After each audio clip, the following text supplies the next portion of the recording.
What up? What up? What up? What up? What's going on, everybody? Another beautiful day. Happy to be Right. back on the mic.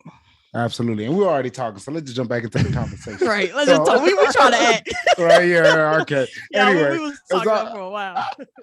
we were talking about our missed opportunities. Magic Johnson would have an opportunity with Nike, but he went with Converse because he didn't know about stocks. He just wanted the money. And it reminded me of a missed opportunity. My football chaplain, right, in high school, he was like, man, let me tell you all opportunity. Like, and I don't regret this. That's how he started off, because we at the end we're looking at him like, boy, you dumb.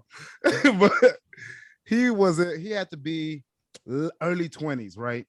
And he had like something small, maybe like $300, $500 to his name.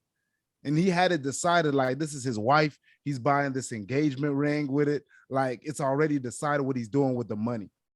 His homeboy comes up to him with this opportunity. He's like, I'm starting a hardware store, right? Trust me, I need this much. Like, and he asked for the exact amount of money he had set aside. He's like, trust me, build this with me. Like, it's gonna be special. And he's like, I want to, but nah, I can't. You know, this is for my wife. Still happily married to this day. But do you know what the name of that hardware store is? Home Depot. Depot. Yep. Home Depot. Yep. Home Depot. My man's boy was Arthur Blank, the billionaire. What a B. And he's sitting there talking to us, and we look at him like, boy, yeah, you better still be happily married. I know you gonna stay with her for. You better. That's crazy. Yeah, but there tends to be a lot of those kind of stories. Yeah. I feel like almost everybody has one. There's so many people that have. It's a one. part of Crazy. life. It's lessons. That's literally what missed opportunity is. Is lessons. I think we are honestly supposed to miss some opportunities. And I know it sounds crazy, but no matter what ticket is added to it, amount of dollar, you know, when we hear a missed opportunity and we put like you said, a B right by it, we're like, oh, that's the worst opportunity to miss.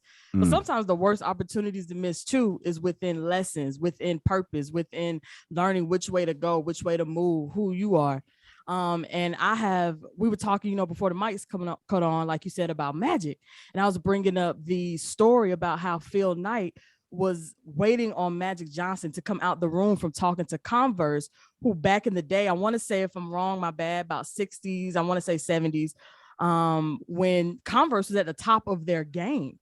Everybody wanted a piece of Converse. They wanted to be written in that contract and getting that money, including Magic. With Phil Knight standing outside the door, he's like, hey, I can only offer you stocks. I cannot offer you that big cash that they're giving you in addition to your, you know, NBA salary.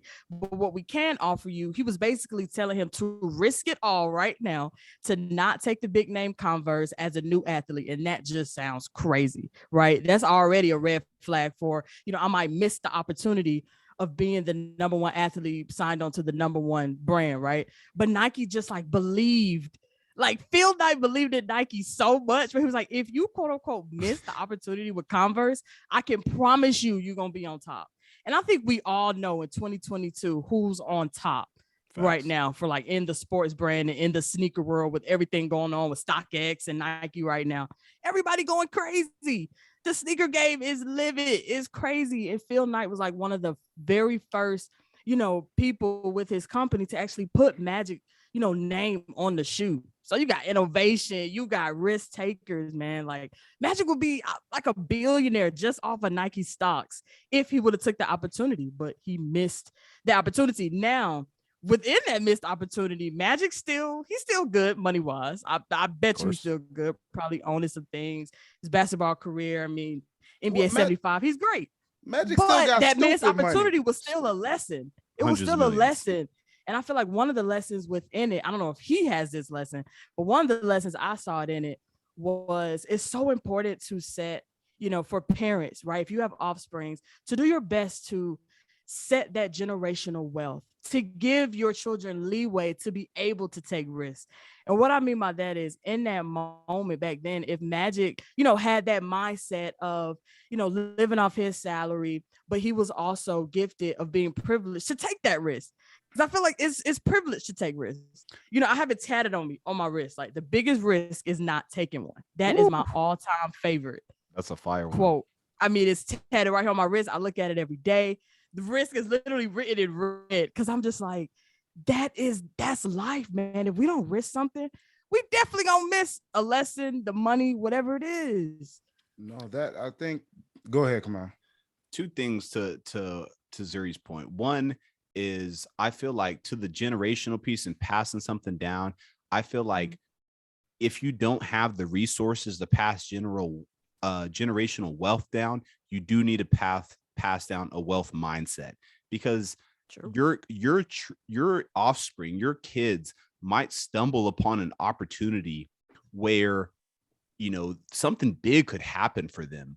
But if they don't have a way to think about it, if they don't have a way to critically evaluate whether, you know, this opportunity could be as big, because I think the hardest part about looking back in hindsight is that you didn't know what you know now.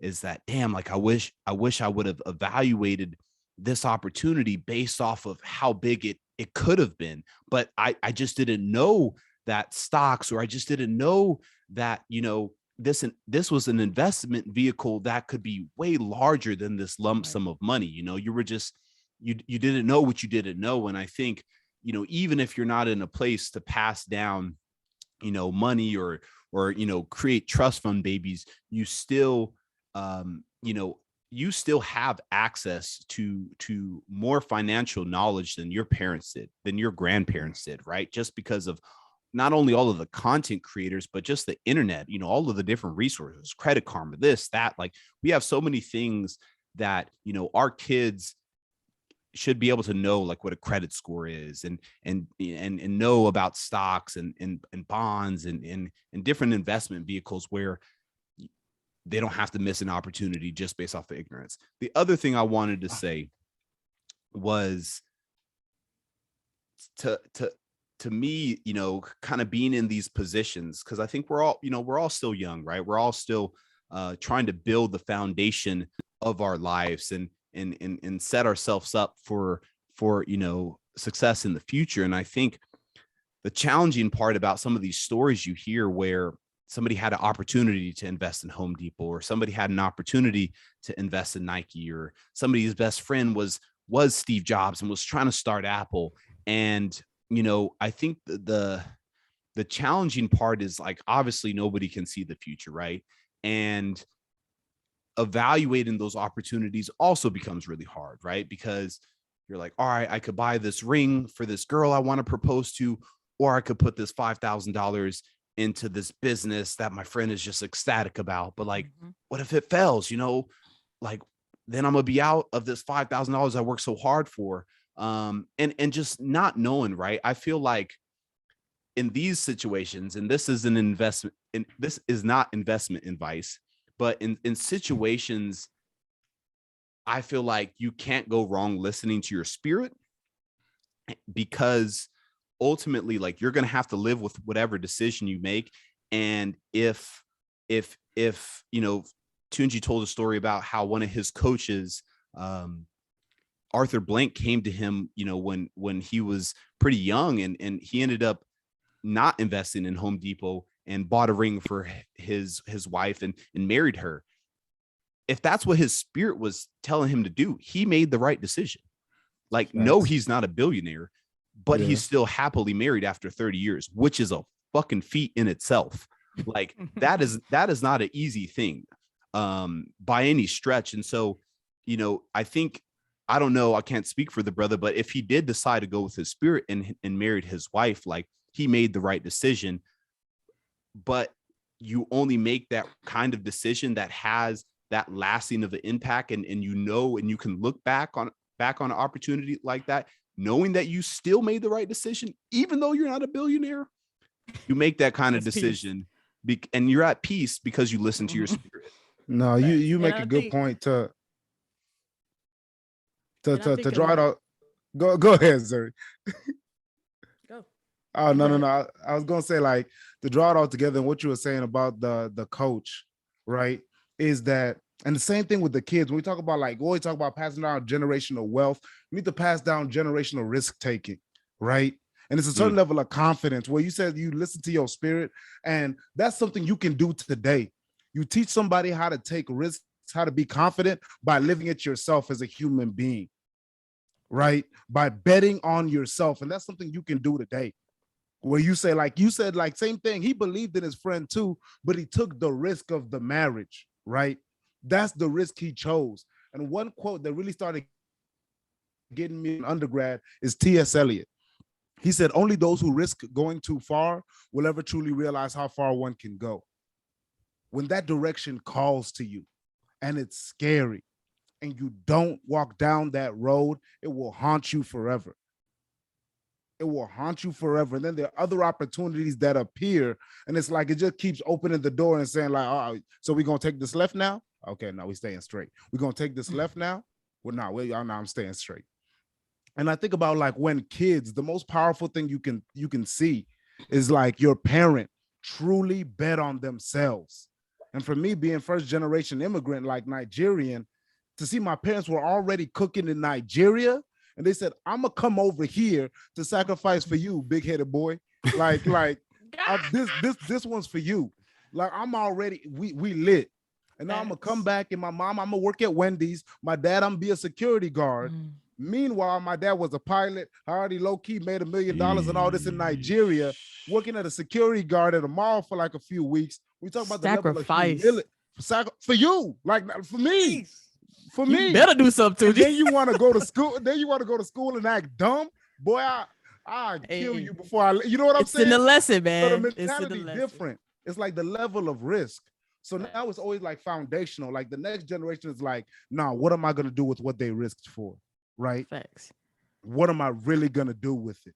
And that's the most powerful thing you can do. And I say it's even more powerful when you're able to bet on yourself, because you can't lose. That's what people think, right? But what if I lose? It's not possible. It's not possible to truly go all in, right? Put all your cards on the table and say, I'm gonna figure out a balance with like taking care of this family and living through this dream. I'm gonna figure out a way to live through this dream. Your brain is one of the most powerful things on this planet, in this universe. It finds a way for you if you stay down long enough. Facts. And I want to circle back too to something Kamau was saying of just like passing it down for like generational wealth. And one thing I've always said, we're speaking about money. I'm glad you kind of derailed too, Tunji, and speaking of another type, of generational wealth you could pass down, because for me, I always believe that, passing down money is great. Like Tunji, you were saying, the mindset, right? Let's pass that down. For me, I am very proud of Gen Z, and I want to say millennials as well, because we are really taking it on to really figure out the mental health capacity of things. And I always believe that, yes, you could pass down money. You could pass down those 529 plans. You can make sure that your kid is straight monetary wise. But what happens when your kid can't even sit in the room and have thoughts with themselves and just sit with themselves and not hate themselves, not have self-hate, not hate you for, trauma that, they might have experienced? I want to start having the conversation of passing down generational wealth of mental health.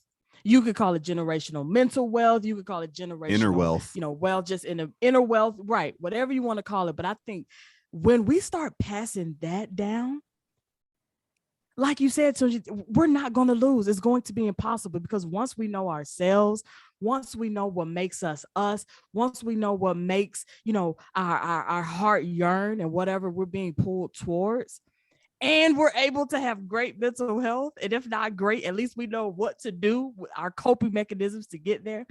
And if you don't have the monetary to pass down, like you said, the spirit of things come out. Like, I love that.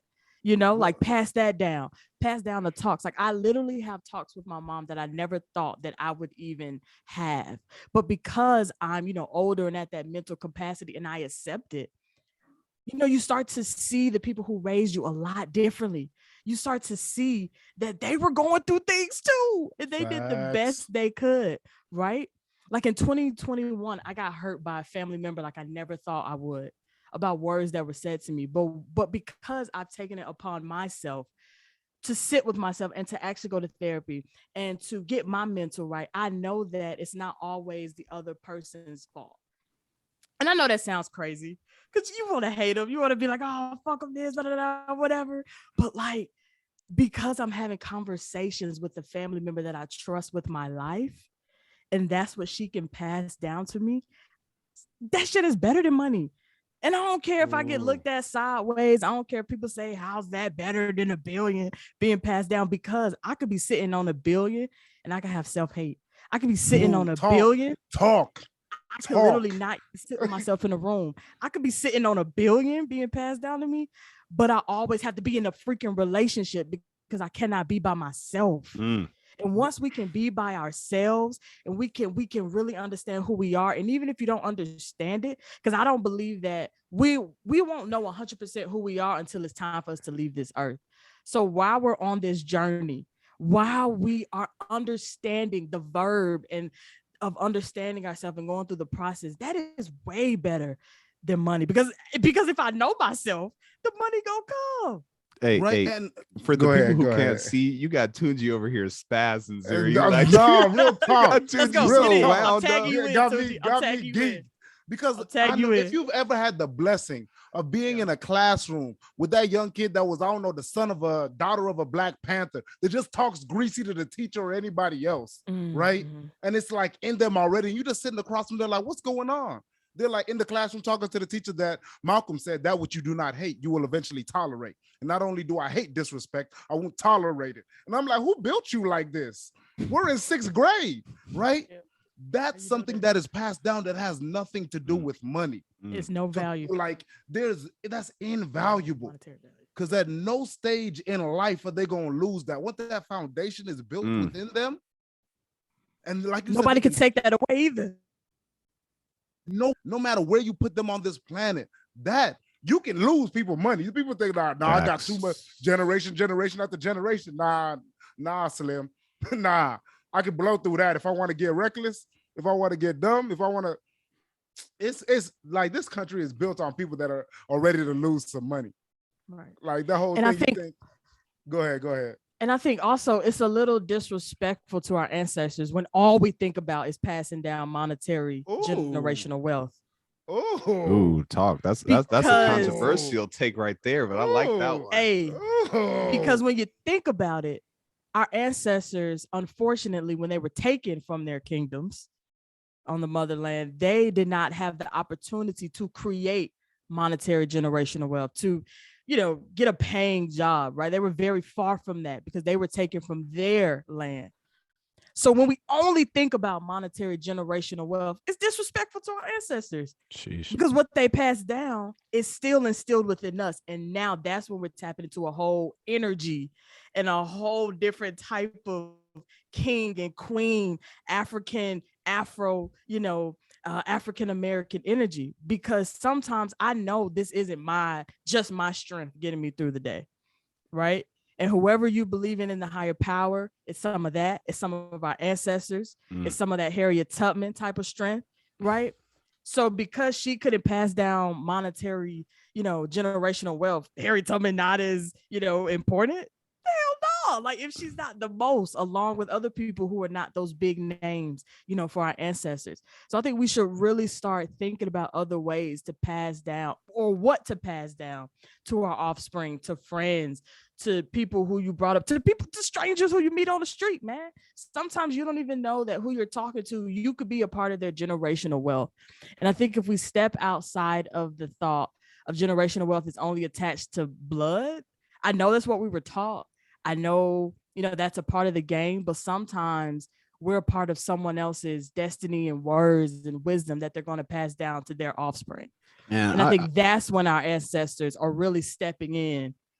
And that's when the higher power plus the ancestors added, you got magic. I really like the direction this conversation is going on, or this episode, because we're hitting on some key topics, like talking about risk taking, talking about opportunities, talking about inner wealth versus monetary wealth.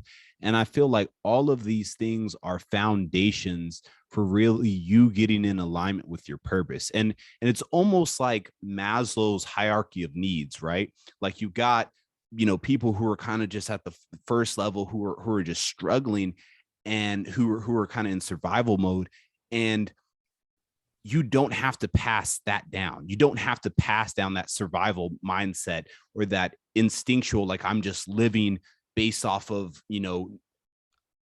because I have to. Like, if you're, especially if you're tapping into this podcast, then you're already trying to ascend the basic level of, I'm living to survive, right? You're trying to climb. You're trying to get to a level of enlightenment or alignment or purpose driven, and working within your calling. And so I think all of these different things, right? It's truly about framing, because as Tunji kind of alluded to, people blow fortunes all the time.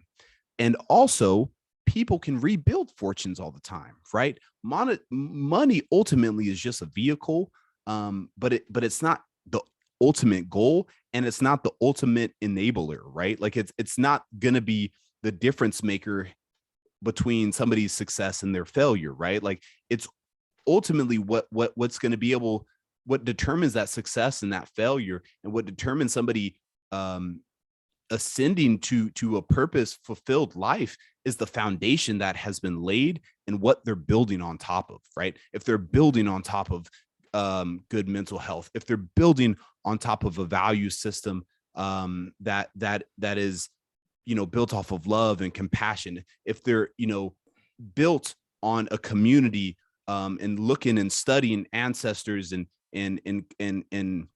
influential figures and people who, are invested in their success, if they're built on things that, if they're building on top of a foundation that's reflective of, like, I love who I am, I love my skin tone, I love, the heritage that I come from. If you have all of these things, it is impossible for you to fail. It is impossible for you not to win. Your winning might not look like being a millionaire. It might not look like being a billionaire, but it is impossible for you not to win. You're going to find some avenue in which you're going to live a life that you're winning, because you have everything. And I think a lot of people want to overlook that and just look at the dollar amount, or look at the cars people are driving, or the houses that they're living in, and skip all of the foundational shit, as if all of this material shit can't disappear, can't be, evaporated, right? All of this material shit can be rebuilt and rebuilt and rebuilt. The foundational shit is what actually takes the work, is what actually takes a sacrifice. Yeah. And I do understand that. So, okay, let's back up a little bit, because even the three of us are talking from privilege right now. And as you were talking, Kamau, I started thinking about that. We're talking from privilege of even knowing that mental health is just as important as monetary. But see, some people grew up poor. Some people grew up with very limited resources, if they even had a resource. Some people couldn't even go to college because they wanted to, because they probably had to support their family members, and they were the only way out. So I think what we're saying is very powerful. It's very true. It's definitely needed. But I also want to speak to the other side, where if you're listening and you want to get to the area where you can think about your mental health, because I think a lot of people, especially in our community, the Black community, some of our, people in our community can't even have the privilege of thinking about fixing their mental health, because they're just trying to get by. And ain't nothing wrong with that. And I just want the person who's listening right now, if you don't even have the privilege to think about your mental health because you're grinding at your job and you're taking care of your family, you're taking care of probably your little sister, whatever that might be, you still matter, man. Like, you're going to get to that point where you're going to be able to rest and really start thinking about your mental health. It's just a matter of fact of you're starting out on the other side before the other. And, we don't know why your story is that way. We don't know why it started like that, but there is a way out. And I just wanted to say that it's a privilege for us to sit here and even be able to talk about that. We're taking this step to fix our mental health and also know about the monetary. I think it's a privilege. Go ahead. Go ahead. It's a privilege to speak from this position, but I feel like we're also speaking to the people who are raising the next generation, right? And so it's like, even if you in your lifetime didn't have that, I think just ultimately, like I was able to do what I was able to do because my parents did what they did, right? And they were so intentional with laying that foundation, right? And so I think as I'm thinking about it, right, like I could just live in this privilege and just soak it all up and be selfish about it. Or I could think about, how can I set the next person up, right? How can I throw the best alley oop that I can, or make the best pass that I can to the next generation, right? Because ultimately, while some of us come from different levels of privilege, I don't think if you're trying to get closer to your purpose, I don't think you got to apologize for the privileged life that you've come into. But I think, you just need to realize it, right? You need to make something of all the sacrifices that was laid for you to even be in that position, right? And I think the next best thing that you can do is pay it forward for the next generation. If you are raising kids, if you are raising, even if they're not your biological kids, if you're somebody's uncle or somebody's goddad or godmother, right? Just like, how can you set them up in a position that they can even think like this, right? Because being able to critically think about any of this stuff is really where it's going to start first. Yo, like, okay, let me talk, because like what you said is real. It makes me think about what you're saying, Zuri, that it's like taking things for granted. And that would really hit me. What you're saying is true, Kamau. But what came to mind is this Marcus Garvey quote. He said, "Hungry men have no respect for law, authority, or human life."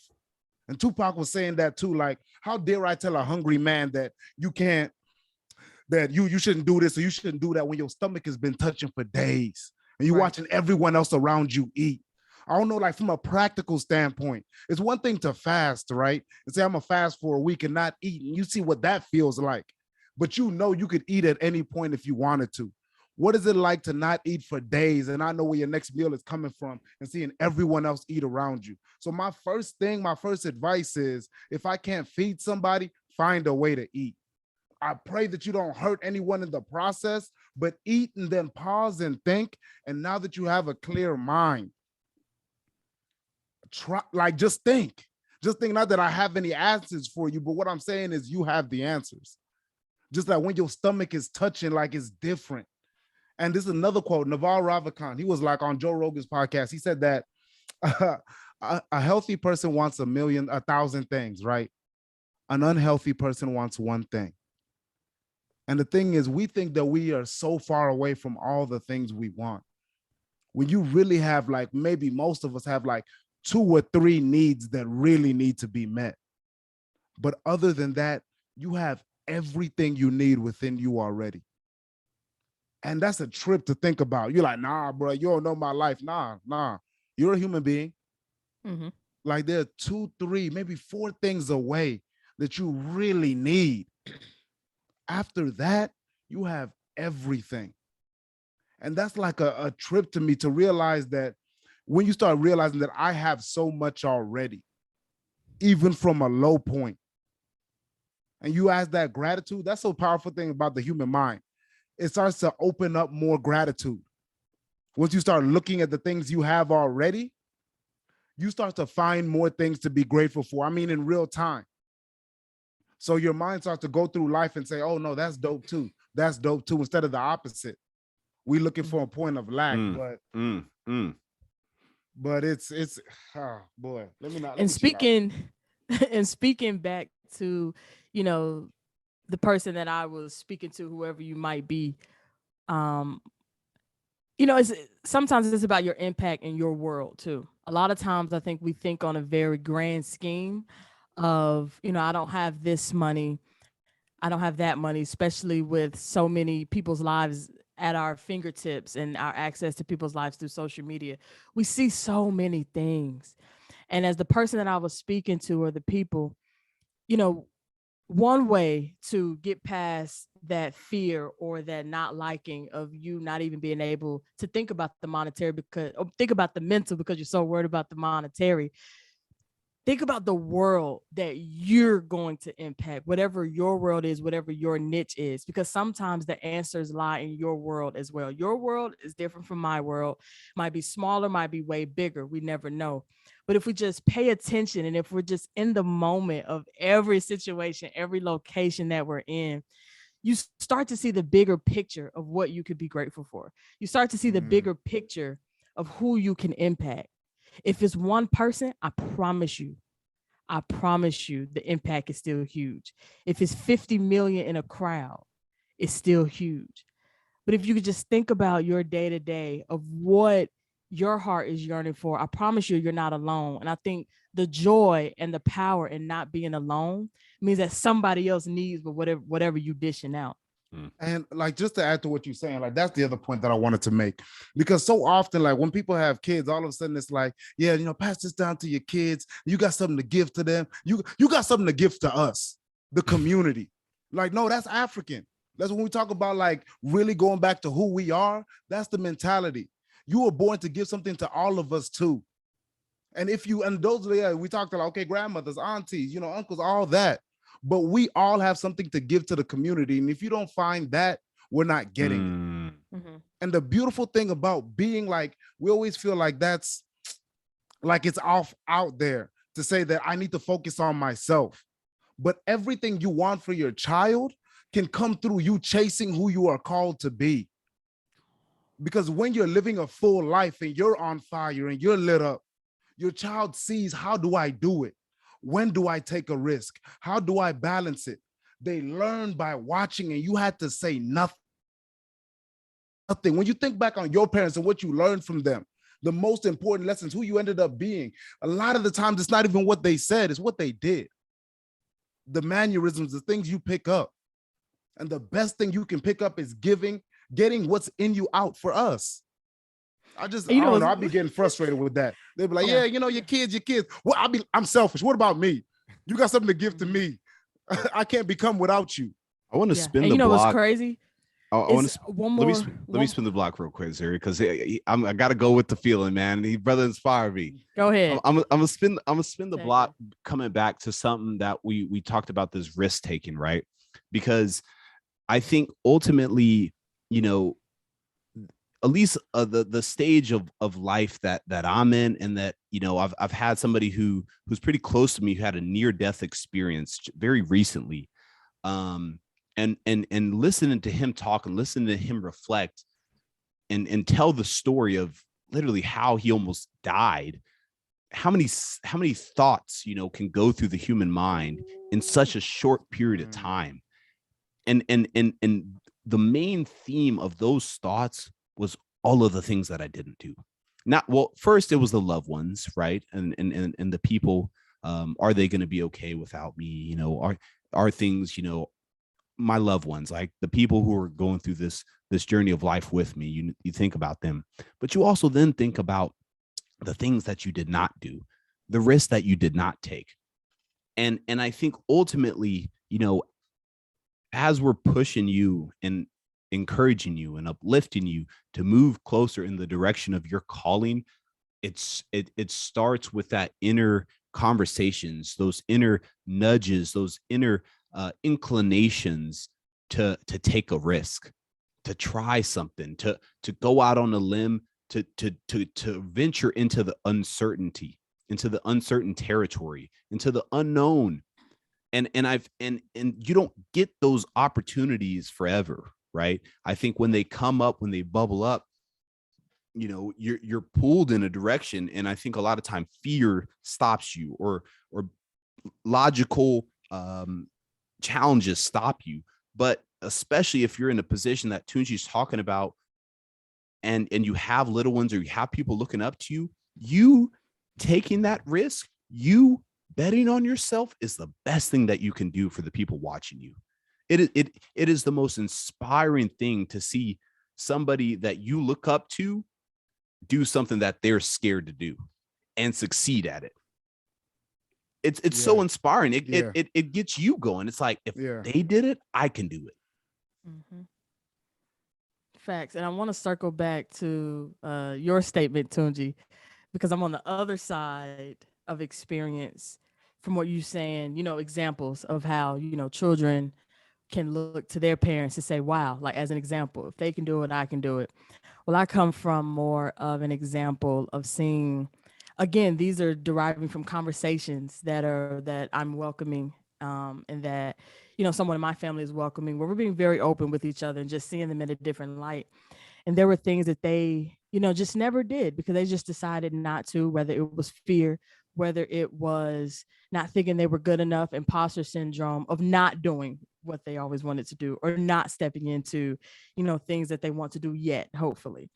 And see, that's what drives me.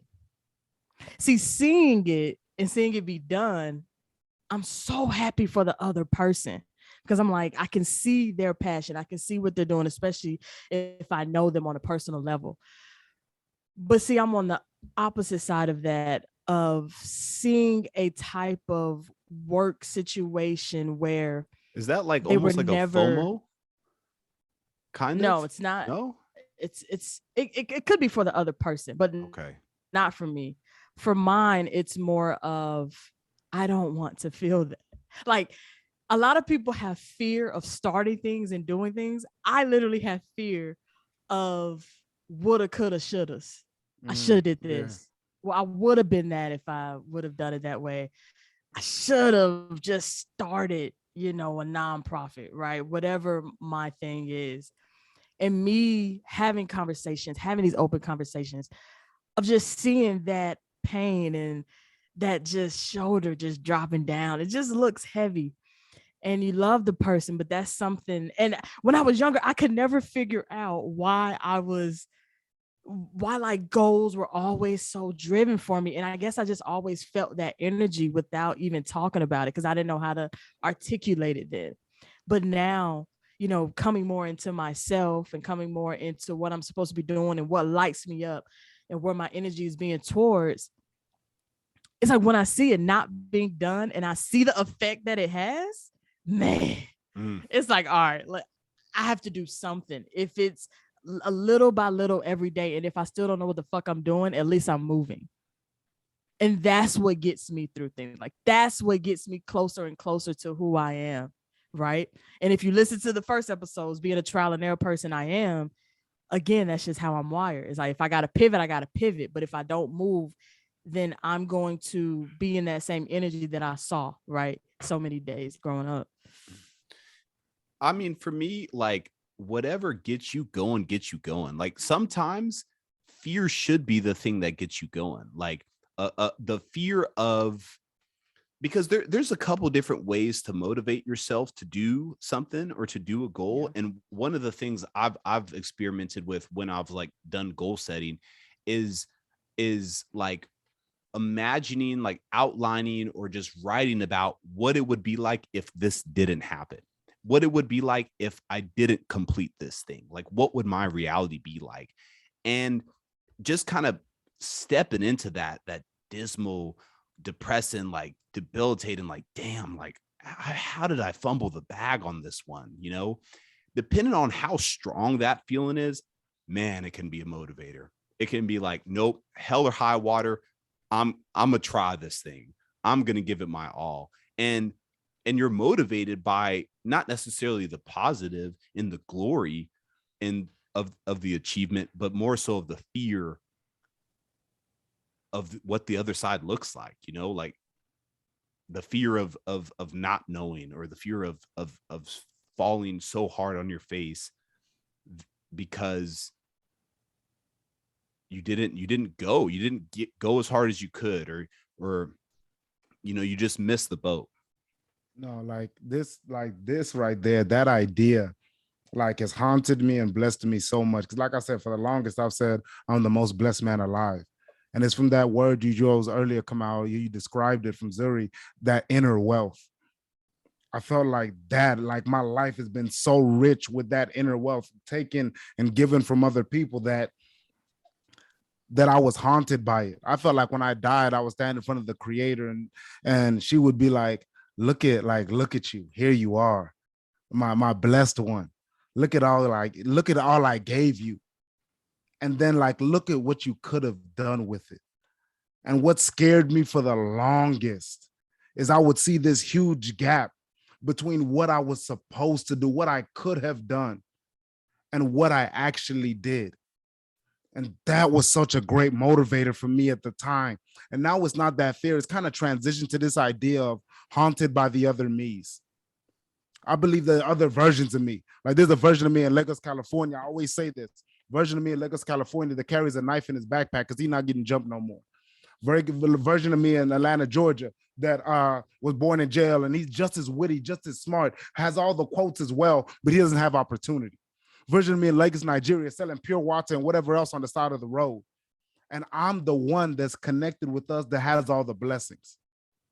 And if I do what I'm supposed to do at the level that I'm supposed to do it at, I can circle back and bless all of us.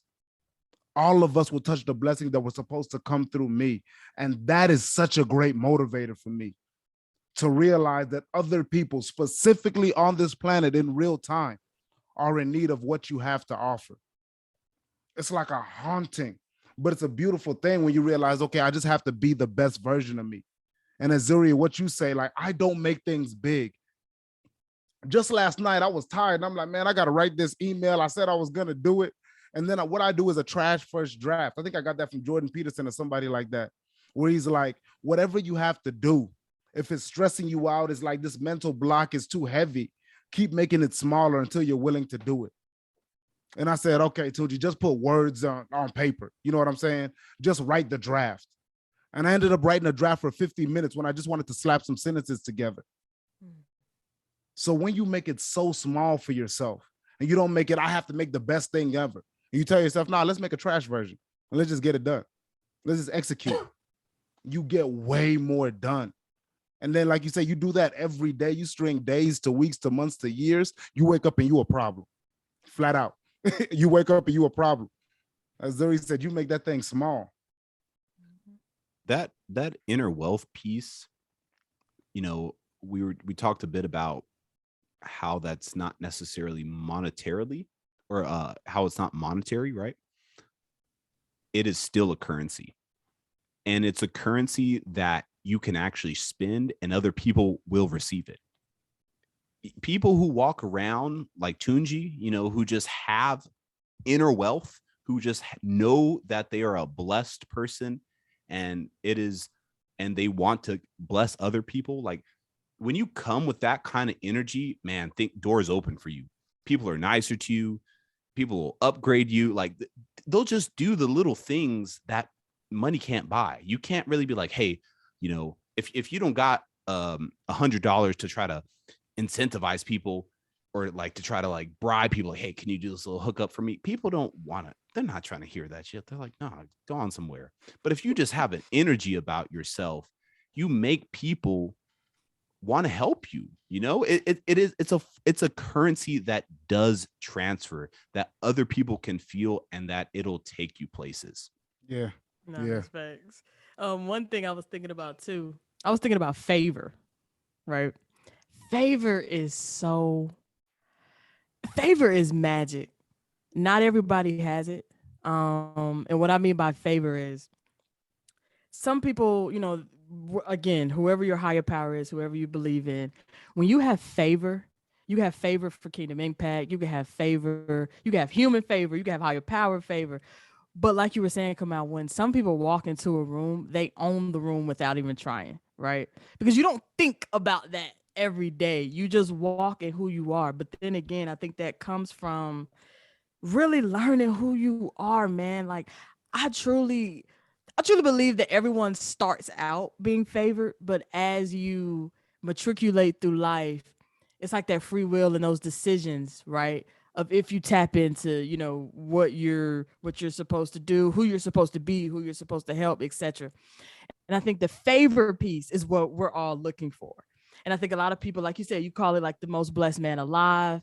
And it's really favor, man. It's like being able to walk in who you are with your head high and just know that things are gonna play out in your favor for whatever you're supposed to do, right? As we were speaking on the other episodes, just that knowing of who you are, you start to have just like human favor, whether it's you really need something, but you're afraid to ask, and someone shows up and they lend you a hand. It could be favor in the smallest things of you really don't have no money, right? But you still want to go out and have a good time and be free and just let loose. When you have favor, the smallest things turn into such life-changing moments for you. Like there was this time recently. So I lost my job recently in January, and I really started getting just down again, and just saying like, man, you know, got it wrong again, etc. But I stopped feeling sorry for myself and just really started just going inward, I guess you should say, going inward and just really seeing the other impacts I'm having and not attaching my worth to a job, not attaching my worth to a salary. Powerful. And just being in the moment. I mean, I could be doing the simplest thing. Like I was at the park the other day, y'all, and I was just like, I'm just going to be in this moment right now. This is all I can control. And in that moment, it was some weeks ago, and I really wanted to do something that, you know, like cost something. I had it, but I know I shouldn't have been spending it. So again, I'm just in the moment. I'm just being me. I'm talking to people. I'm a talker. I'm just living it up, soaking it up. And I was such a just like good person without even noticing it, that everything was taken care of for me that day. All needs met. All needs met. Like monetary, soul. I met a great like just person. I mean, just had a great time. And I think if we start looking at favor from different facets of not just a big transaction or a big thing, we start appreciating those small items that really teaches us, you know, lessons before it's a missed opportunity. Because if we miss the opportunity of being in the moment, you might miss a word that you really needed to keep going. You might not be listening to a song like you really need to be listening to a song. Because sometimes lyrics and different things, you never know when your favor can come from in that moment. And speaking now back to, so Kendrick just dropped a new song. Hopefully all y'all have listened to it if you're listening to this podcast. And again, when I turned it on, I was just in the moment. I just decided, and I'm just going to be in the moment with this song. And just like, different lessons that I got from playing that song, it just really spoke to me.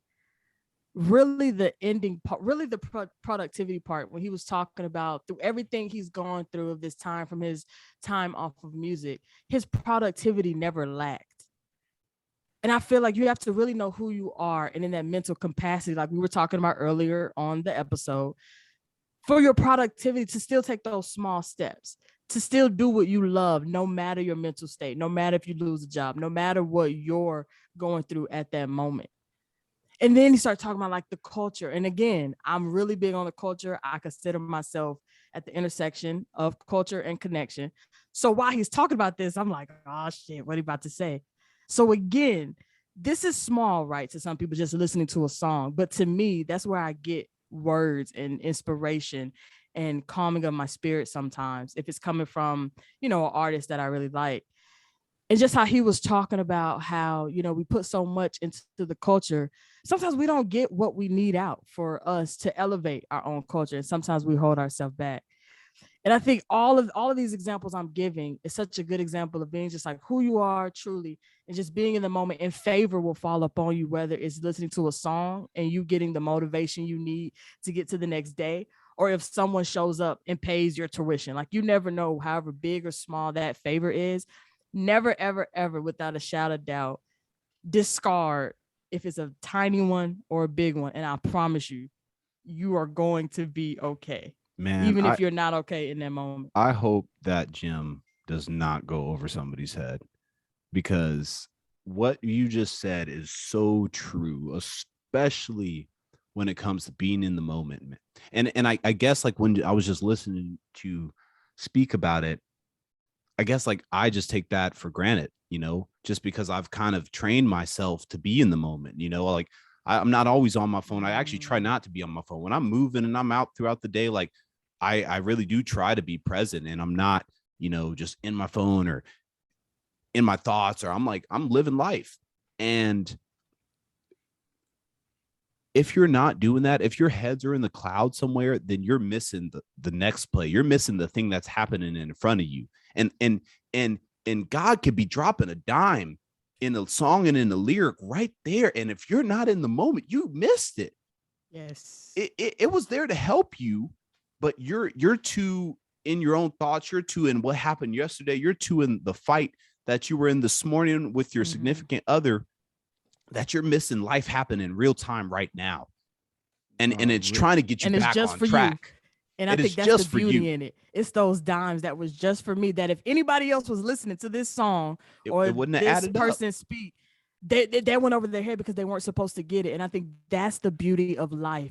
When those gems, dimes, whatever you want to call it, when it speaks to you so much, you're like, wait a minute, I needed that. And I forgot I needed that. And I think my gems come when I forget that I needed something to get me through whatever it was. And I'm just doing what I do. Attention to catch it. And that's the key. And this is what the gem I want to drop. Like, this is from the most blessed man alive. I'm telling you that you said God will drop these dimes on you.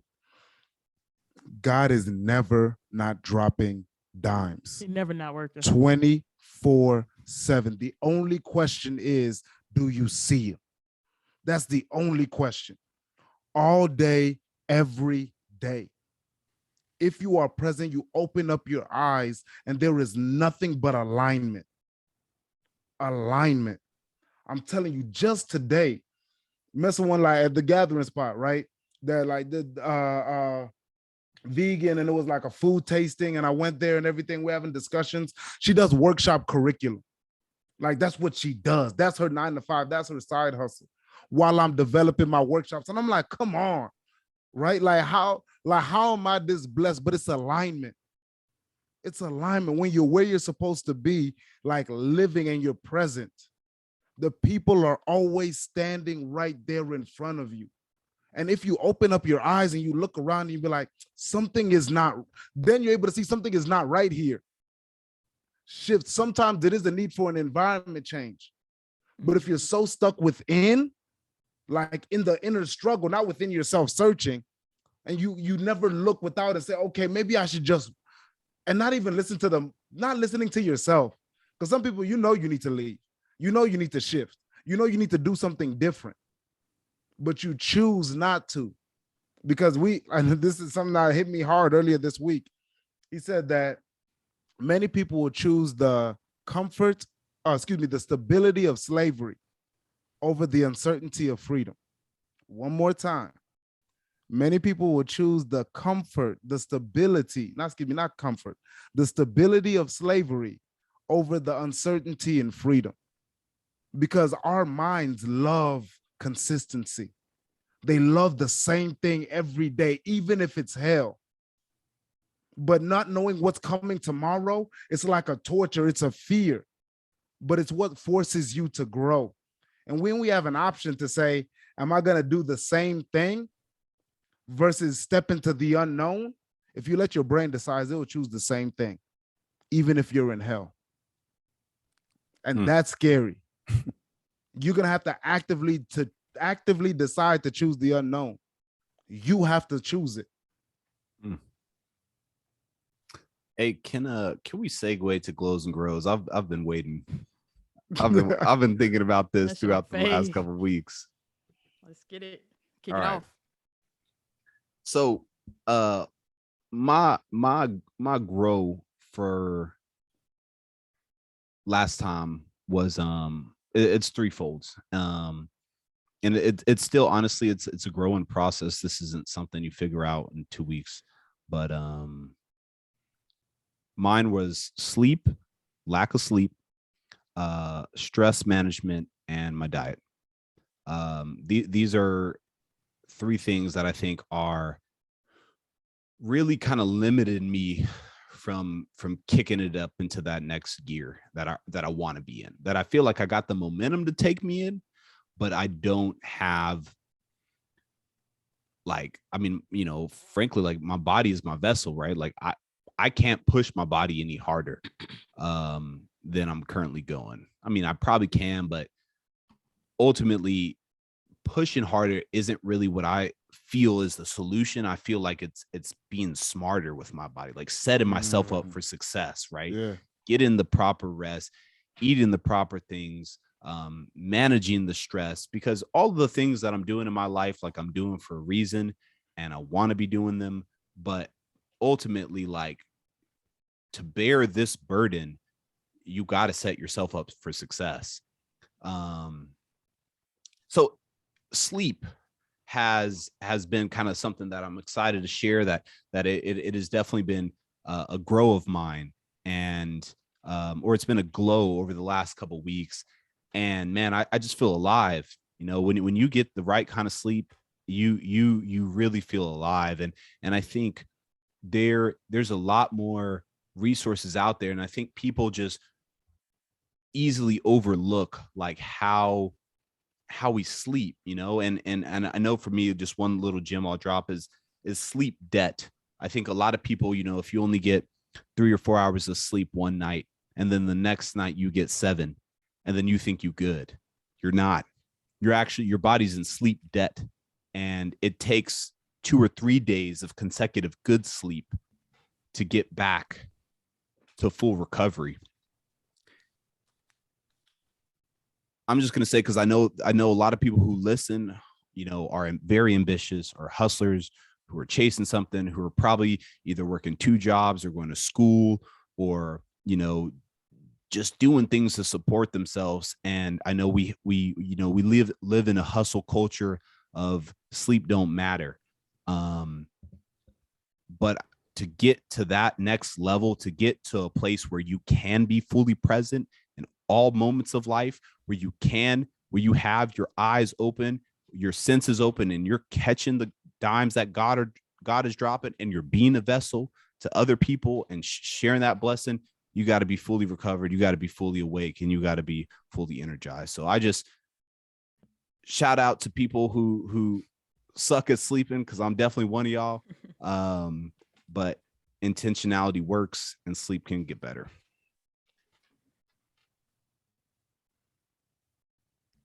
Okay, I'll go.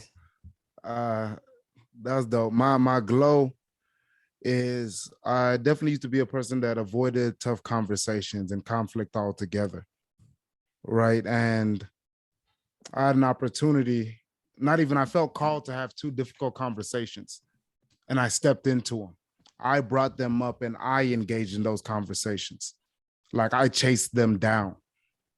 And, you know, that's just something that's a real, especially, you know, when you see something as a flaw, because we saw, like, the way I was raised, conflict was always a bad thing.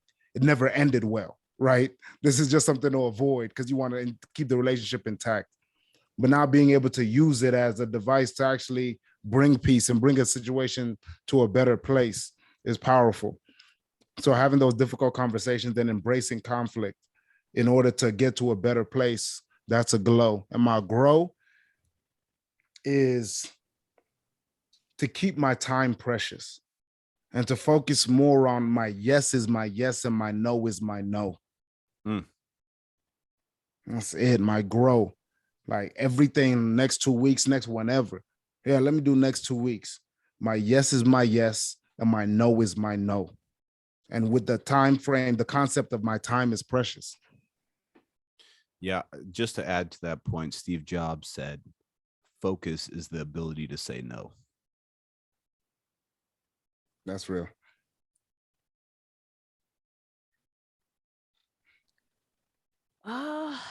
Let's see. I've been over here thinking. I would say my glow would be, okay. So if you've been listening to I know we had a conversation on the other episodes where we were talking about control, and we were saying how, you know, you can't control everything. Sometimes you just have your power, what you can, whatever you could do, you could do, you could do. I have struggled with that. I mean, I don't want to put that out that I still struggle with it. But I would say my glow is being more intentional with being okay with, like, whatever I do, that's all that I could do. And that's it. And I think that ties into the being present in moments, because I have a tendency to be somewhere, but my mind is somewhere else. I'm thinking about what I could have done better. I'm thinking about what I said. I'm just not in whatever moment. If it's a simple moment of watching a movie, or if it's me, out having a great time. I'm just never present as much as I could be. And I would say my glow is being more intentional with being present in situations. And already I see the favor in things that I've been doing. And I would say grow. I would say my grow, ties into what I was just saying for my glow, that there's still room for improvement. So my grow would be, I like to just keep growing and, not controlling everything and just being present so I can continue understanding and getting through things that I would like to, get through and actually elevate from, for sure. Yes, ma'am. I feel like all of our episodes are, like we said, put a little God in them, but I feel like this one was definitely for the spirit. Oh yeah. This episode was for the spirit. Yeah. I hope they feel it too. But before we get out of here, I want to know what y'all been listening to this week. What music y'all on? Hey, I'm on that African Giant Burna Boy, specifically Dangote, still they find money. That I was a little flat at the end. I'm gonna work on that, but I know this might be micing for real, so I need to get right. But yeah. Yeah, this might bring out all your insecurities for real. Yeah. They be like, oh my God, turn off. delete. But nah, that song, and I've been really trying to be purposeful about the music I listen to, in the sense of I'm trying to relearn Yoruba. So now I listen to it where I love music that, number one, that whole album speaks to my soul. So I'm like, why not know it verbatim, all the lyrics, and know all of the Yoruba, what it means. So it's like learning the language in a way that I enjoy, and it's free, and that, will stick with me forever. I don't have to, like, it's a different form of memorization. That's hard. I love that. Got a little lesson in listening music, man. Only on Pivot and Proceed. Right. Let me Gems. See. Dropped. Mine would be, oh man, so Tim's. The more y'all listen to this podcast, y'all gonna understand just how much I love R&B and just slow music and a voice that just captivates you. Like, if y'all haven't listened to Tim's, y'all have to run now. Like TEMS on Spotify or Apple.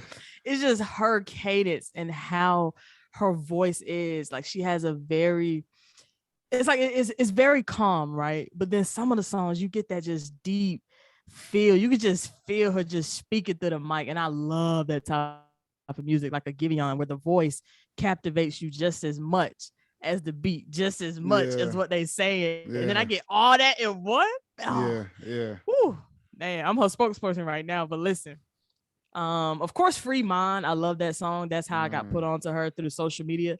But right now, I like the song Higher, and it's just, I could just turn it on and just vibe, like you were saying, Kamau, just like throughout the day.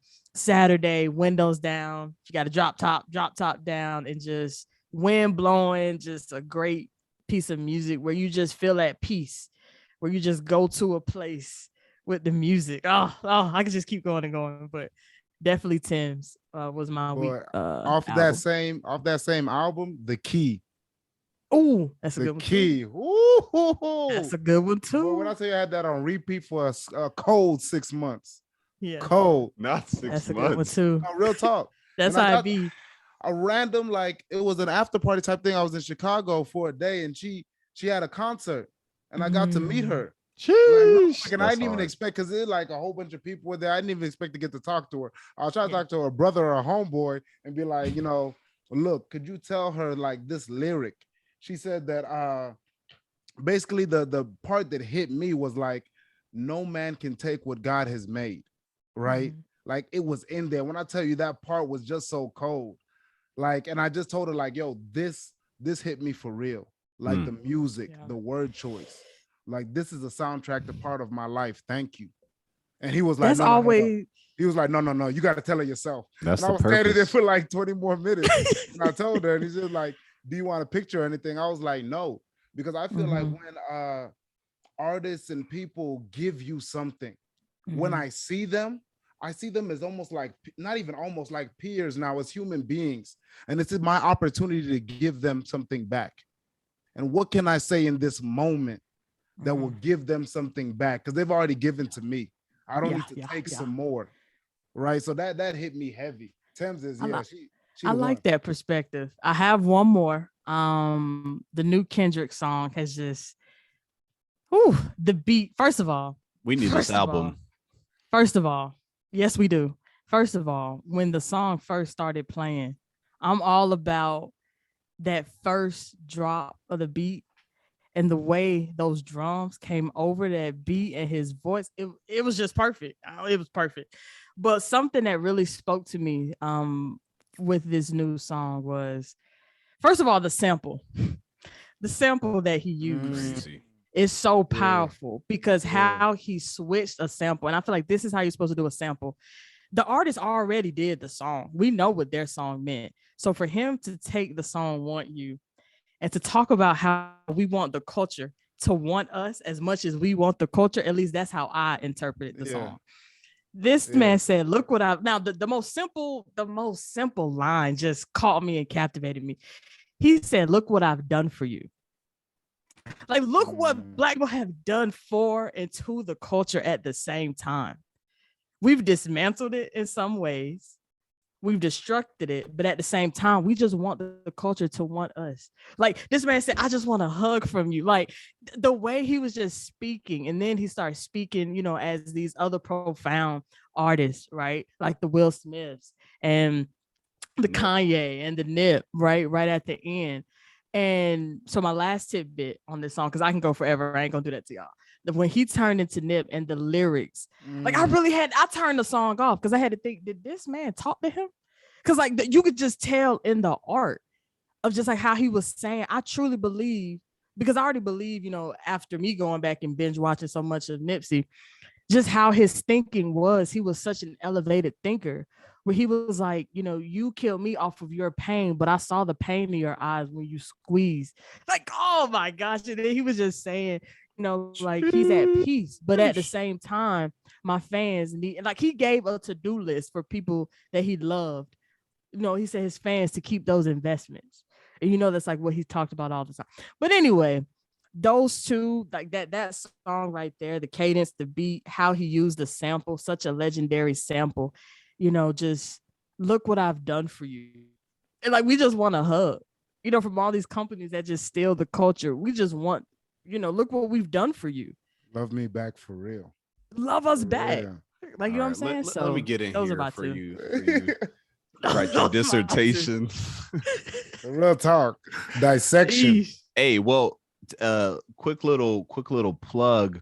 There is this Instagram that I came across called Dissect Podcasts, DISSECT Podcasts, and it's all one word. It's on Instagram. I think they're on other platforms, Twitter, other places, but their reels and the way that they break down these Kendrick songs, and they do this for a couple different artists, but man, the in-depth breakdowns that they give and how they're connecting the dots, because Kendrick's songs are layered. Like, you don't catch all of it from just listening. You really got to do research into what bro is talking about, because he's doing research and so like it's deep when you listen to Kendrick. So this Dissect Instagram and just checking out some of their reels, man, it's fascinating how layered his music is and how many different reference points and the imagery, like all the way from, the song thumbnails to the different faces, like all of that has, intentionality behind it. So just wanted to plug them. They're doing cool stuff. I'll just go kind of quick. I work a lot, so I like to kind of just put my playlist on. Friends of mine know me, like I'm a Spotify guy. I like Spotify because of their playlist. So this one playlist, Sunday Vibes Radio, I've found a couple good artists on there. There's this one artist. He's kind of like I'm gonna put him in kind of like almost like lo-fi, but more jazz with lyrics. I don't know if that's the proper categorization, but his the artist name is To Another, spelled like TWO Another. He got 2 songs, Hoping You Changed and Keeping Me Under. And these are just songs that like, they're just good vibes. You know, I'm sure they got some kind of lyrics, but it's not rap. It's not stuff that's like, you know, I'm getting too turned up. It's just music that I can kind of put on, calms my spirit, and just lets me get in my bag. So Sunday Vibes Radio and To Another. There it is. Well, that's another episode. Hey, we love y'all. We love y'all. Yes, And sir. as always, for every pivot, may there be a proceed. Let's get it. Let's get it.